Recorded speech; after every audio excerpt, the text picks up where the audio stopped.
नहमदहू व नुसल्ली अला रसूलिहिल करीम अम्मा बाद। अजर व सवाब के लिहाज से अयाम तशरीक साल के बाकी तमाम दिनों से ज़्यादा अफजल हैं।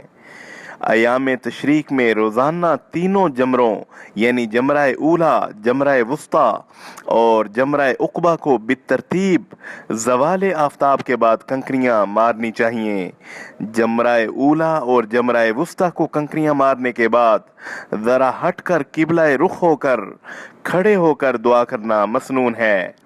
तवाफ़े अफादा के बाद मीना वापस आना ज़रूरी है। हज़रत आयशा रज़ी अल्लाह अन्हा बयान फरमाती हैं कि रसूलुल्लाह सल्लल्लाहु अलैहि वसल्लम ने दिन के दूसरे हिस्से में तवाफ़े अफादा किया और ज़ोहर की नमाज भी अदा फरमाई, फिर वापस तशरीफ़ लाए और अयाम तशरीक की रातें मीना में ही गुजारी। इस दौरान ज़वाल आफ्ताब के बाद तीनों जमरात को कंकरियाँ मारी। हर जमरा को 7 कंकरियाँ मारते और हर कंकरी मारते वक़्त अल्लाहु अकबर कहते। पहले यानी जमरा ऊला और दूसरे जमरा के पास देर तक क़याम किया और आहोदारी से दुआ करते रहे। तीसरे जमरा यानी जमरा उक़बा को कंकरियां मारने के बाद आप सल्लल्लाहु अलैहि वसल्लम ने वकूफ़ नहीं फरमाया। इसे अबू दाऊद ने रिवायत किया।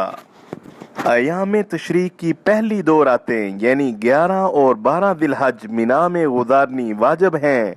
13 दिलहज की रात मिना में गुजारनी मुस्तहब है। अयाम तशरीक के दौरान तमाम नमाजें मस्जिद खैफ में अदा करना मुस्तहब है। हज़रत अब्दुल्ला बिन अब्बास रज़ी अल्लाहु अन्हुमा नबी सल्लल्लाहु अलैहि वसल्लम से रिवायत करते हैं कि आपने फरमाया, मस्जिद खैफ में 70 अंबिया किराम ने नमाज अदा फरमाई। इसे तबरानी ने रिवायत किया। हज मुकम्मल करने के बाद मक्का मुकरमा से रुखसत होने से पहले तवाफ़े विदा करना वाजिब है। हज़रत अब्दुल्ला बिन अब्बास रज़ी अल्लाहु अन्हुमा नकल फरमाते हैं, लोग हज अदा करने के बाद जिधर चाहते चले जाते, तो आप सल्लल्लाहु अलैहि वसल्लम ने इरशाद फरमाया, कोई शख्स उस वक़्त तक न जाए जब तक आखिरी बार तवाफ़ न करे। इसे मुस्लिम ने रिवायत किया।